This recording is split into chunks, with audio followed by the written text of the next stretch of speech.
आज के इस वीडियो में हम कक्षा 9वीं में विज्ञान विषय का जो चैप्टर 5 है उसका पहला भाग पढ़ेंगे। जीवन की मौलिक इकाई, या पूरा चैप्टर 5 ही रहेगा इसमें। तो सभी को मालूम है कि जीवन मतलब जो जीवित चीज़ें होती हैं। अभी तक आपने विज्ञान में देखा था, आपने केमिस्ट्री पढ़ा। आज हम पढ़ेंगे जीव विज्ञान का ये विषय है, जीवन की मौलिक इकाई। मौलिक इकाई का अर्थ है मूल इकाई। तो जो वो है कोशिका। जैसे आप देखते हो ना, मकान ईंटों से मिलकर बना है। उसकी एक ईंट आप ले लीजिए, तुलना करते हैं उसकी कोशिका से, तो मकान की इकाई क्या हो गई? ईंट। ऐसे ही सभी जीवों का शरीर कोशिका से बना हुआ है, तो वो उसकी क्या हो गई? मूल इकाई। सबसे पहले रॉबर्ट हुक नामक वैज्ञानिक ने 1665 में उसने एक छाल ली, एक पेड़ की क्या ली? छाल ली, और उसने एक अपना खुद का एक सूक्ष्मदर्शी यंत्र बनाया। सूक्ष्मदर्शी यंत्र का मतलब होता है जो छोटी चीज़ों को बड़ा करके दिखाई दे। तो उसने देखा कि उसमें छोटे छोटे कक्ष पाए जाते हैं। उसने जो सूक्ष्मदर्शी से जो छाल में देखा, जैसे आपने देखा ना मधुमक्खी का छाता, उसके बहुत सारे छोटे छोटे उसमें कोष्ठ होते हैं, कमरे होते हैं। तो उसने उसको सेल नाम दिया। सेल मतलब कोशिका। आप देखेंगे ये पूरा यहाँ पर ये जो जीव होते हैं वो एक कोशिकीय भी हो सकते हैं और बहुकोशिकीय भी हो सकते हैं। हम फिर से पहले चलते हैं। आप देखिए, ये प्याज की झिल्ली की कोशिकाएं। उसने प्याज एक जीवित चीज़ है, पौधा है, तो उसने जब उसमें देखा कि पतली झिल्ली की एक स्लाइड बनाई, सूक्ष्मदर्शी से देखा, तो उसने देखा ये छोटे छोटे खंड दिखाई देते हैं। और आपको ये नीले रंग का दिख रहा है, ये केंद्रक दिखाई दे रहा है, और ये एक छोटा सा कमरा, इसको सेल नाम दिया। इसमें बहुत सारी आपको कोशिकाएं दिखाई दे रही हैं। तो जिस प्रकार ये प्याज की झिल्ली में कोशिकाएं हैं, ऐसे जितने भी जीवित चीज़ें हैं, चाहे वो जंतु हो चाहे वनस्पति हो, सब में ऐसी कोशिकाओं से ही मिलकर बने हुए हैं, और हर कोशिका में ये केंद्रक पाया जाता है। तो जो जीव होते हैं वो एक कोशिकीय भी हो सकते हैं और बहुकोशिकीय भी हो सकते हैं। एक कोशिकीय का अर्थ है कि उनका पूरा शरीर एक कोशिका से मिलकर बना है, जैसे पैरामीशियम, बैक्टीरिया, अमीबा। और बहुकोशिकीय नाम से आपको समझ में आ रहा है, जिसका शरीर बहुत सारी कोशिकाओं से मिलकर बना है। पेड़ पौधे, हम लोग, मनुष्य, फंजाई। और ये कोशिकाएं विभिन्न अंगों का निर्माण करती हैं और जो कि अलग अलग कार्य करते हैं। लेकिन एक कोशिकीय में सारे कार्य, सांस लेना, भोजन का पाचन करना, उत्सर्जन करना, सारे कार्य एक कोशिका के द्वारा ही किए जाते हैं। ये देखिए, हमारे मानव शरीर में विभिन्न प्रकार की कोशिकाएं, मानव शरीर मतलब मनुष्य, और सभी कोशिकाओं का जो आकार होता है वो कार्यों के अनुसार अलग अलग होता है। ये सारी कोशिकाएं शरीर में पाई जाती हैं। देखिए, यह है एक चिकनी पेशी, मतलब ये पेशियां हैं जिनसे कि हमारे शरीर में गति होती है। ये रेखित अरेखित पेशी है। ये रुधिर कोशिकाएं हमारे रक्त में पाई जाती हैं। और ये तंत्रिका कोशिका, ये बहुत लंबी होती है। और अंडाणु और अस्थि कोशिका, ये अंडाणु ये मादा कोशिका में पाई जाती है।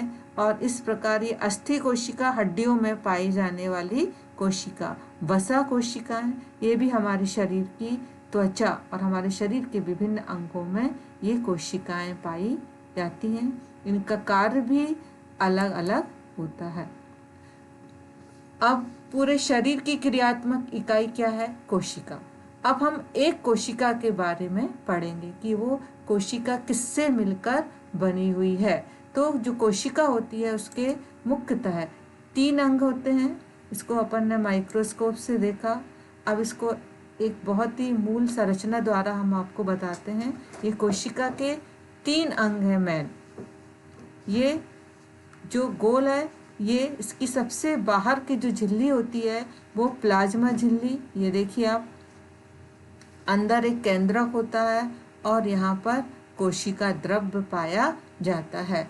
ये तो हमने एक इसका मतलब ढांचा बना के बताया है, आप इसके अंदर के पूरे अंग अभी देखेंगे। तो कोशिका के प्रमुख 3 अंग होगा ये, प्लाज्मा झिल्ली यानी कि कोशिका झिल्ली, ये केंद्रक और ये बीच में पाया जाने वाला कोशिका द्रव। अब एक एक करके हम तीनों अंगों के बारे में पढ़ेंगे। पहला है प्लाज्मा झिल्ली, या इसको हम कोशिका झिल्ली भी कहते हैं। ये जंतु और पादप दोनों कोशिका में होती है। जंतु मतलब जो जंतु होते हैं ना, जैसे हम लोग जंतु हैं, चींटी, हाथी, और पेड़ पौधे, ये सब कहलाते हैं पादप कोशिका। तो प्लाज्मा झिल्ली है, ये प्रोटीन और लिपिड से बनी हुई है और ये कोशिका की सबसे बाहरी परत होती है। और इसके अंदर जो घटक हैं, जो पदार्थ हैं, और ये बाहर, इसके अंदर और बाहर पर ये अलग करती है ताकि ये बाहर से अंदर और अंदर से बाहर ना आने पाए, नियंत्रण करती है। केवल कुछ विशेष पदार्थ ही कोशिका के अंदर और बाहर जा सकते हैं। किसके द्वारा? इस प्लाज्मा झिल्ली के द्वारा। तो इसको हम वर्णात्मक पारगम्य झिल्ली भी कह सकते हैं। तो ये कुछ पदार्थों को अंदर जाने देती है, कुछ को बाहर आने देती है, और इसी से सारे हमारे कोशिका के कार्य सब प्लाज्मा झिल्ली से पर ही निर्भर रहते हैं कि किन पदार्थों को अंदर आना है, किन पदार्थों को बाहर निकलना है। अब प्लाज्मा झिल्ली से पदार्थ कैसे अंदर और बाहर आते हैं, तो इस प्रकार हम देखते हैं कि 2 विधियां हैं मेन, एक विसरण विधि, दूसरी परासरण विधि। तो जो विसरण विधि है उसमें कार्बन डाइऑक्साइड गैसें जो रहता है ना, ऑक्सीजन, तुम्हें मालूम है ना, हम पेड़ पौधे क्या लेते हैं? कार्बन डाइऑक्साइड लेते हैं ना प्रकाश संश्लेषण की क्रिया में, हैं, और सांस लेते हैं तो ऑक्सीजन गैस लेते हैं। और जो जलीय जीव हैं वो भी पानी में घुली हुई ऑक्सीजन लेते हैं। तो ये विसरण क्रिया के द्वारा ये गैसों का आदान प्रदान होता है। और परासरण क्या है? जब जल के अणु अंदर और बाहर होते हैं किसी भी कोशिका से, पारगम्य झिल्ली से, प्लाज्मा मेम्ब्रेन से, तो जल के अणुओं की गति होती है जब वर्णात्मक पारगम्य झिल्ली से, तो उसको हम बोलते हैं परासरण। परासरण किस पर निर्भर करता है? सांद्रता पर। किस पर निर्भर करेगा? सांद्रता पर। तो जैसे आप कौन से पदार्थ अंदर जाएंगे? पानी बाहर से अंदर जाएगा कि अंदर से बाहर जाएगा? तो ये जैसे आप बहुत ही अच्छा उदाहरण किशमिश है, उसको आप पानी में भिगो कर देखिए, आप देखेंगे कि कुछ देर बाद किशमिश पानी में फूल जाती है। क्यों फूल गई किशमिश?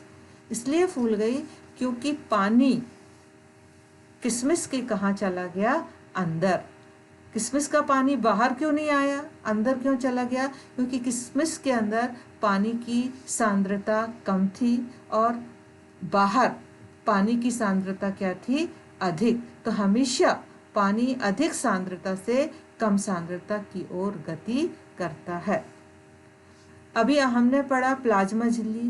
प्लाज्मा झिल्ली के बाहर भी एक भित्ति पाई जाती है, कोशिका भित्ति, वो भी केवल पादप में, जंतुओं में नहीं पाई जाती है।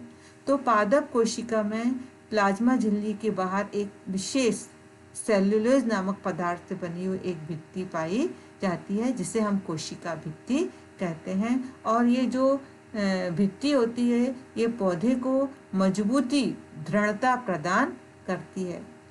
तीसरा है केंद्रक। 3 भाग हैं कोशिका के मुख, प्लाज्मा झिल्ली आपने अभी पढ़ा, फिर है केंद्रक, और जो बीच का होता है वो कोशिका द्रव। केंद्रक ये बीच में पाया जाता है, ये देखेंगे आप, ये तो ये जो केंद्रक है और इसके चारों ओर ये केंद्रक झिल्ली पाई जाती है, ये केंद्रक झिल्ली, और इसके अंदर रहते हैं गुणसूत्र, क्रोमोसोम्स पाए जाते हैं। तो ये केंद्रक के चारों ओर ये देख रहे हो ना आप, एक झिल्ली है और एक केंद्रिका है और इसके अंदर गुणसूत्र पाए जाएंगे। तो ये जो छिद्र है इन्हीं के द्वारा केंद्रक का जो द्रव्य पदार्थ है वो कोशिका के बाहर जा सकता है। और जो क्रोमोसोम्स होते हैं उसमें आनुवांशिक गुण पाए जाते हैं। आपने देखा ना, कोशिका में, रचना में, पादप कोशिका और जंतु कोशिका में अभी आप देखेंगे तो जो क्रोमोसोम्स होते हैं वो डीएनए और प्रोटीन से बने हुए होते हैं। तो जो डीएनए है वो, उसका जो पूरा नाम है वो है डीऑक्सी राइबो न्यूक्लियक अम्ल। ये डीएनए का क्या कार्य है? ये डीएनए से ही जो अनुवांशिक गुण है एक कोशिका से दूसरी पीढ़ी में, एक पीढ़ी से दूसरी पीढ़ी में जाते हैं। और जो केंद्रक है ये जनन क्रिया में बहुत महत्वपूर्ण भाग लेता है। अब हम दो कोशिकाओं के बारे में भी पढ़ेंगे, प्रोकैरियोटिक और यूकैरियोटिक। प्रोकैरियोटिक और यूकैरियोटिक क्या है? प्रोकैरियोटिक मतलब जिसमें सभी अंग अच्छी तरह से विकसित नहीं होते हैं। कुछ एक कोशिकीय जीव हैं जो कोशिका के सारे अंग वेल डेवलप, अच्छी तरह से विकसित नहीं होते हैं। और यूकैरियोटिक में सभी अंग अच्छी तरह से विकसित होते हैं। तो प्रोकैरियोटिक में जो केंद्रक होता है उसमें केंद्रक झिल्ली नहीं होती। यूकैरियोटिक में जो झिल्ली आपने अभी पूर्व में देखा ना, केंद्रक के चारों ओर एक झिल्ली पाई जाती है। प्रोकैरियोटिक में सभी अंग अच्छी तरह से नहीं पाए जाएंगे और यूकैरियोटिक में सभी अंग, कोशिका के जितने भी अंग हैं अच्छी तरह से क्या होते हैं? विकसित होते हैं। बैक्टीरिया, वायरस, इनमें सारे अंग अच्छी तरह से विकसित नहीं होंगे। और जैसे कि हमारे शरीर की कोशिकाएं और जंतु कोशिका और पादप कोशिका, इसमें सारे अंग अच्छी तरह से क्या होते हैं? विकसित होते हैं। अब जो तीसरा महत्वपूर्ण अंग है वो है कोशिका द्रव, साइटोप्लाज्म भी बोलते हैं इसको। ये देखेंगे आप यहाँ पर, ये केंद्रक है और ये कोशिका द्रव है। इसी कोशिका द्रव में कुछ तरल पदार्थ भी होता है और कुछ महत्वपूर्ण अंग पाए जाते हैं। तरल पदार्थ में ये अंग अभी आप पढ़ेंगे आगे जाकर, ये अंग इसमें पाए जाते हैं। यहाँ पर हम आपको एक दिखा रहे हैं पादप कोशिका, पेड़ पौधों में पाई जाने वाली कोशिका।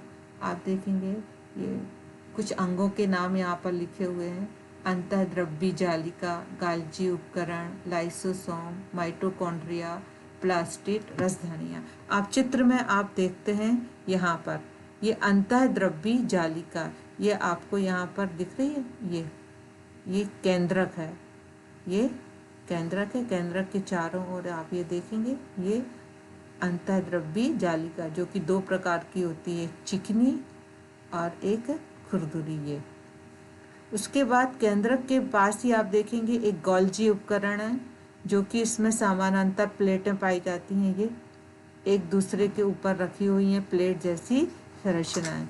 और लाइसोसोम पाए जाते हैं। यहाँ पर कोशिका में आपको लाइसोसोम ये दिख रहा है, ये देखिए गोल रचना, ये लाइसोसोम। और उसके बाद माइटोकॉन्ड्रिया, ये बहुत सारे हैं यहाँ पर, 1 2 ये 3 इस प्रकार ये कहलाते हैं माइटोकॉन्ड्रिया।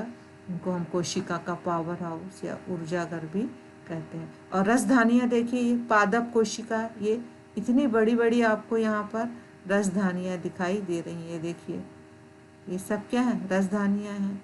इसमें ये रस भरे हुए हैं।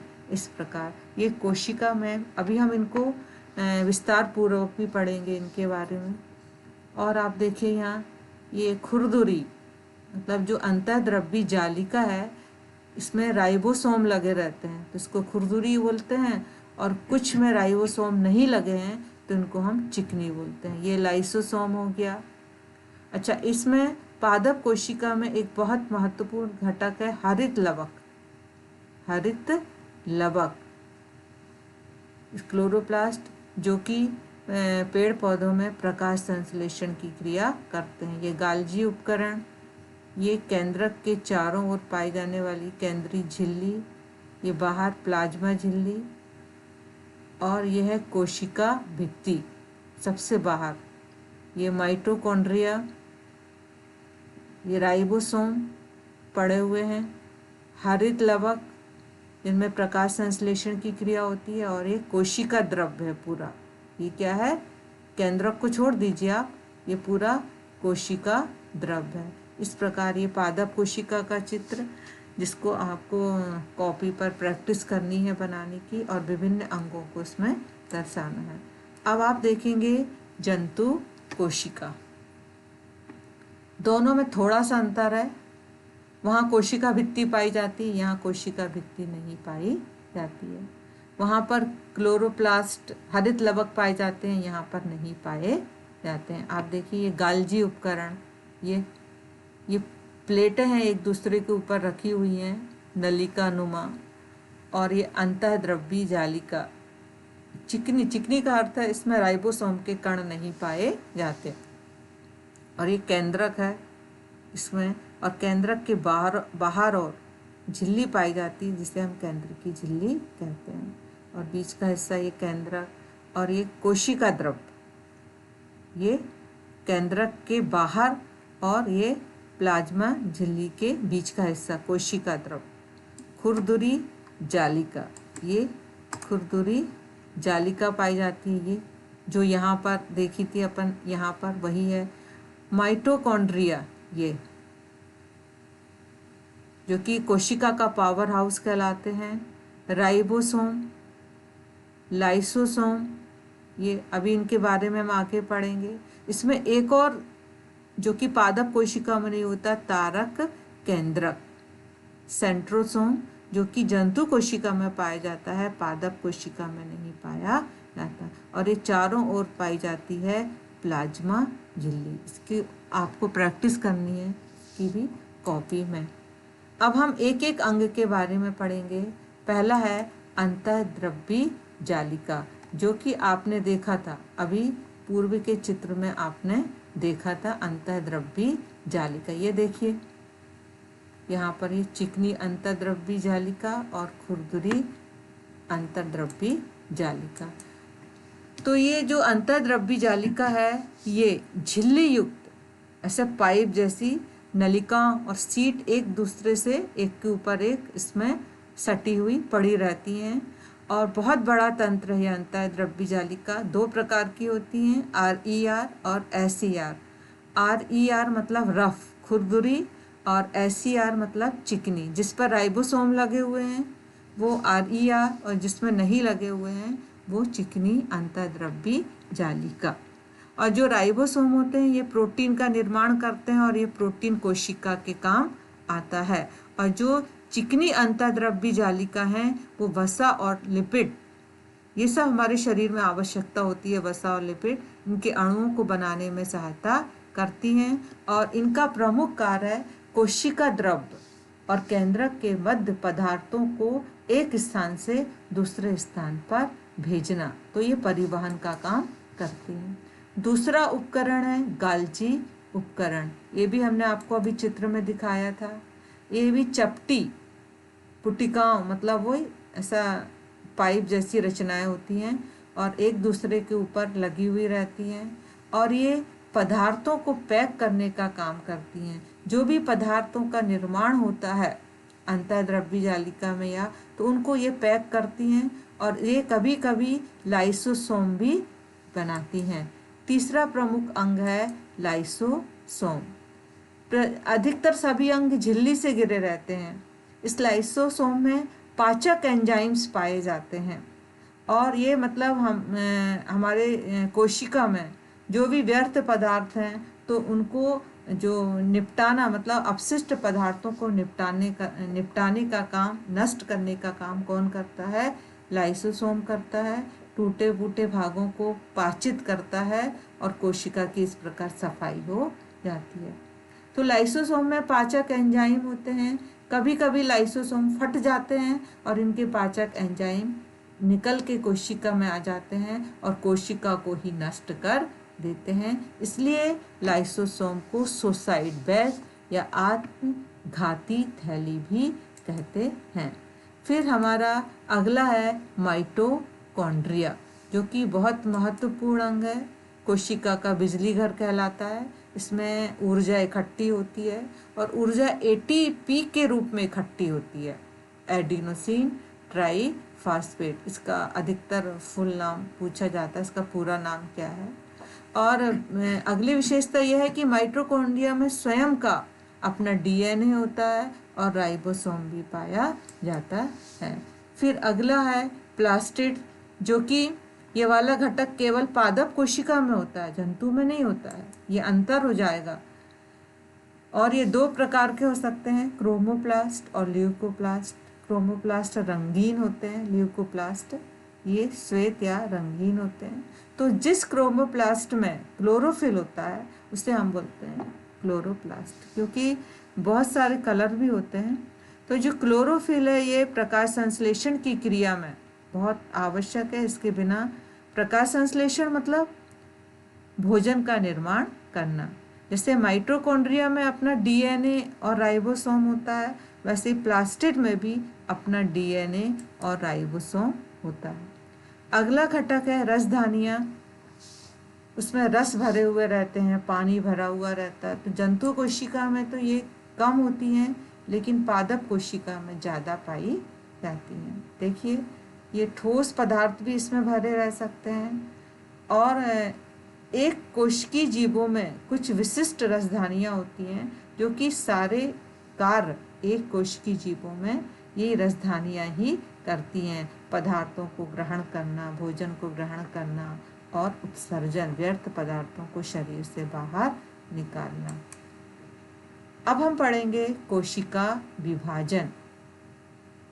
कोई भी पौधा हो या जंतु हो अपने शरीर की वृद्धि करता है, और इस प्रकार नई कोशिकाओं का बनना क्या कहलाता है? कोशिका विभाजन। मतलब हमारा शरीर छोटे से बड़ा हो रहा है, तो कोशिकाओं की संख्या में क्या हो रही है? वृद्धि हो रही है। तो कोशिका विभाजन दो प्रकार से होता है, समसूत्री और अर्धसूत्री। नाम से ही समझ में आ रहा है आपको। गुणसूत्र जिसमें समान होंगे अपनी पहले वाली कोशिका के, वो समसूत्री। जिसमें गुणसूत्रों की संख्या अधिक हो जाएगी वो क्या होगा? अर्धसूत्री। तो इस प्रकार हम देखते हैं कि समसूत्री कोशिका विभाजन, जिसमें शरीर में यदि कहीं कोशिकाएं टूट फूट गई हैं, उनकी जगह नई कोशिकाएं बनना है, तो कौन सा विभाजन होगा? समसूत्री। और इसमें दो संतति कोशिकाएं बनती हैं, और उसमें जो गुणसूत्र होते हैं वो मात्र कोशिका के समान ही होते हैं। गुणसूत्र बहुत ही महत्वपूर्ण भाग है केंद्रक का। तो समसूत्री विभाजन में उतने ही गुणसूत्र होंगे जितनी मात्र कोशिका में होते हैं। अर्धसूत्री कोशिका विभाजन में गुणसूत्रों की संख्या मात्र कोशिका से आधी हो जाती है, और ये वाला विभाजन केवल जनन कोशिका में ही होता है। इस प्रकार इस पाठ में बहुत महत्वपूर्ण प्रश्न आने वाले हैं। इसमें हम आपको रिवीजन करते समय बताएंगे कि जंतु कोशिका और पादप कोशिका में मुख्य अंतर क्या है। आपको इसका उत्तर कॉपी में